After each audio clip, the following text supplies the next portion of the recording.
कहानी की शुरुआत होती है एक हैप्पी फैमिली से, जहां सिंड्रेला अपने माता पिता के साथ बहुत ही खुशी से रह रही होती है। सब कुछ बिल्कुल परफेक्ट होता है, पर अचानक उसकी मॉम की तबीयत खराब हो जाती है और उनकी खुशियों को ग्रहण लग जाता है और कुछ ही दिनों बाद उसकी मॉम की डेथ हो जाती है। सिंड्रेला की माँ ने सिंड्रेला से प्रॉमिस लिया था कि वो सबके साथ पोलाइट रहेगी और सबसे अच्छे से बिहेव करेगी और सारी मुश्किलों का सामना बहादुरी से करेगी। अब सब कुछ बदल जाता है क्योंकि सिंड्रेला और उसके फादर सब कुछ भूल कर एक नई शुरुआत करते हैं, क्योंकि सिंड्रेला भी बड़ी हो गई थी। लेकिन एक दिन उसके फादर एक विडो से मैरिड कर लेते हैं जिसकी 2 बेटियां थी और अब वो भी सिंड्रेला के साथ ही रहेंगे। ये डिसीजन सिंड्रेला को थोड़ा अजीब लगता है, पर वो अपने पिता की खुशी के लिए उनके साथ एडजस्ट करने लगती है।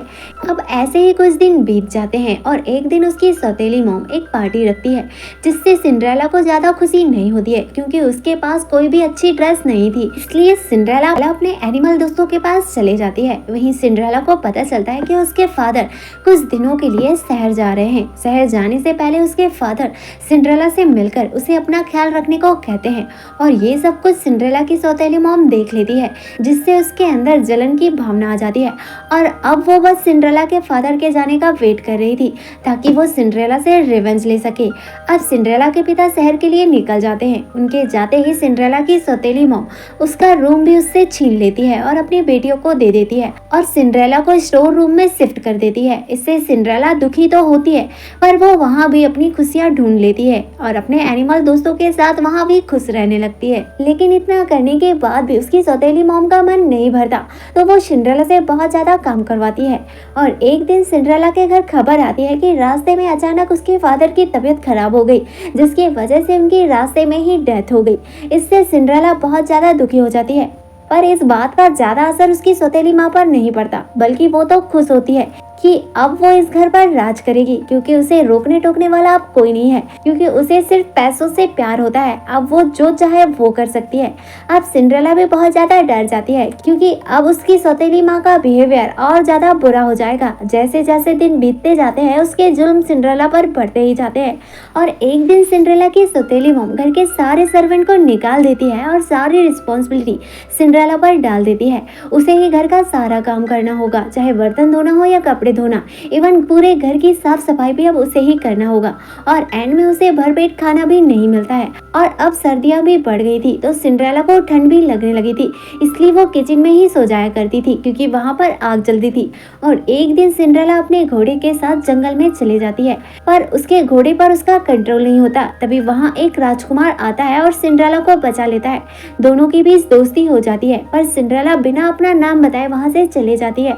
अब प्रिंस अपने महल में पहुंच जाता है जहां वो अपने पिता से मिलता है, जिनकी तबीयत थोड़ी नासाज होती है। इसलिए वो राजकुमार से कहते हैं कि तुम जल्द से जल्द शादी कर लो, मैं तुम्हारी दुल्हन को देखना चाहता हूँ। इसलिए प्रिंस भी मान जाता है और राजा कहता है कि हम एक फंक्शन रखेंगे, जिस पर राजकुमार भी हाँ में जवाब देता है और वो कहता है कि उस फंक्शन में हम सभी लोगों को इनवाइट करेंगे, चाहे वो अमीर हो या गरीब। पर एक्चुअल में तो प्रिंस के दिल में सिंड्रेला की छाप पड़ी चुकी थी और ये तो सिर्फ सिंड्रेला को ढूंढने का एक तरीका था। अब उस फंक्शन की डेट अनाउंस की जाती है जिसमें सभी गर्ल्स को इनवाइट किया जाता है और इस अनाउंसमेंट को सुनकर सिंड्रेला भी फंक्शन में जाना चाहती थी और वो ये बात आकर अपनी सौतेली मॉम को बता देती है, जिससे वो खुश होकर अपनी दोनों बेटियों को अच्छे से तैयार होने को कहती है। और यहाँ सिंड्रेला भी समझ जाती है कि ना तो उसे पार्टी में ले जाया जाएगा और ना ही उसके पास अच्छी ड्रेस है। वहीं उसकी सौतेली मॉम बड़ी ही लालची थी जो अपनी दोनों बेटियों को प्रिंस के साथ देखना चाहती थी। अब सिंड्रेला अपने रूम में आकर अपनी मॉम की ड्रेस को निकाल लेती है और उसे अच्छे से ड्रेस में कन्वर्ट कर लेती है और उसे ही पहनकर वो नीचे आती है, जिसे देखकर उसकी सौतेली मॉम को जलन होती है और वो उसकी ड्रेस को फाड़ देती है। इस वजह से सिंड्रेला बहुत ज्यादा दुखी होती है और एक कोने में जाकर रोने लगती है। और जब वो घर के पीछे से जा रही होती है तब उसे वहाँ एक ओल्ड लेडी मिलती है जो अचानक खूबसूरत परी में बदल जाती है। दरअसल वो फेरी मदर होती है जो सिंड्रेला की मदद करती है और वो परी अपने मैजिक से उसके एनिमल दोस्तों को उसका सर्वेंट बना देती है और उसे एक गोल्ड बग्गी देती है जिसमें वो बैठकर महल जाएगी और अब रही बात उसके ड्रेस की, तो वो उसके ड्रेस को सुंदर ड्रेस में कन्वर्ट करके उसके शूज को ग्लास शूज में बदल देती है। और अब सिंड्रेला बग्गी में बैठकर महल पहुंच जाती है। महल में फंक्शन शुरू हो चुका था। सिंड्रेला वहां पहुंचकर बहुत खुश होती है। वहीं दूसरी तरफ प्रिंस भी सिंड्रेला को देखकर बहुत खुश हो जाता है, क्योंकि वो तो सिर्फ उसका ही वेट कर रहा था।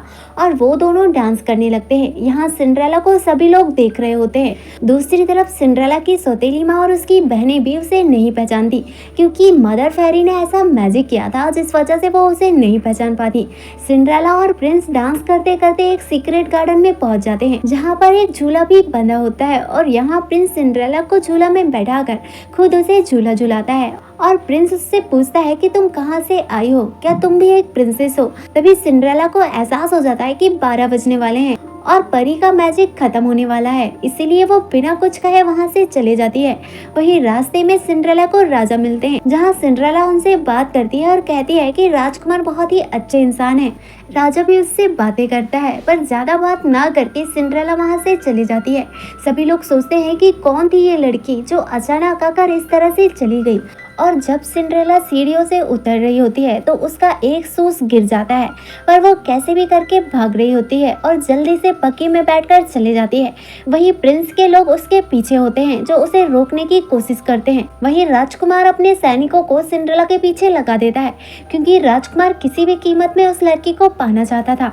अब सिंड्रेला अपने एनिमल दोस्तों के साथ बग्गी को तेजी से भगाने लगते हैं और रास्ते में आने वाले गेट को बंद कर देते हैं, जिसके बाद वो काफी आगे निकल जाते हैं और जैसे वो पहले थे वैसे बन जाते हैं। लेकिन उसका एक शूज जैसा का वैसा ही था, इसलिए वो उसे उठाकर अपने घर की तरफ पैदल निकल जाती है। तभी उसे पीछे से उसकी सौतेली माँ और उसकी बहनों के आने का एहसास होता है, तो वो दौड़कर घर के अंदर चली जाती है और शूज को छुपा देती है।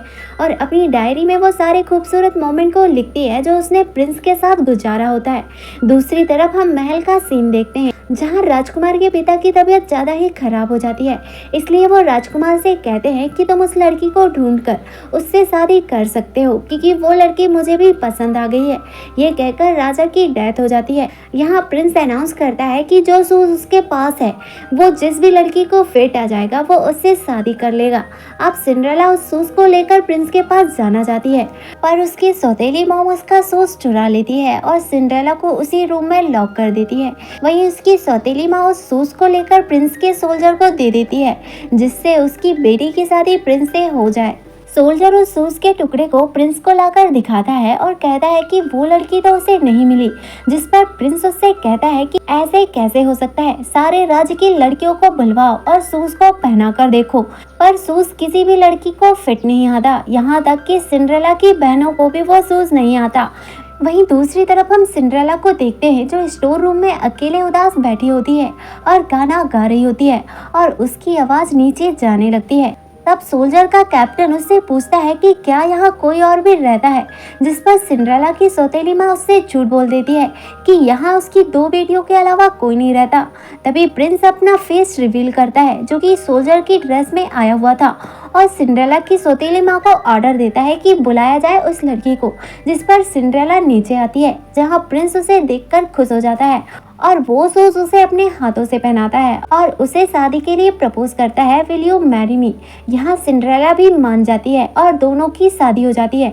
और जब वो अपने घर निकल रही होती है, तब वो जाते जाते उसकी बहनों और सौतेली माँ से कहती है कि मैंने तुम्हें माफ किया, और इस तरह से कहानी का दी एंड हो जाता है। और अगर आपको यह एक्सप्लेनेशन पसंद आया तो वीडियो को लाइक और चैनल को सब्सक्राइब जरूर कीजिएगा।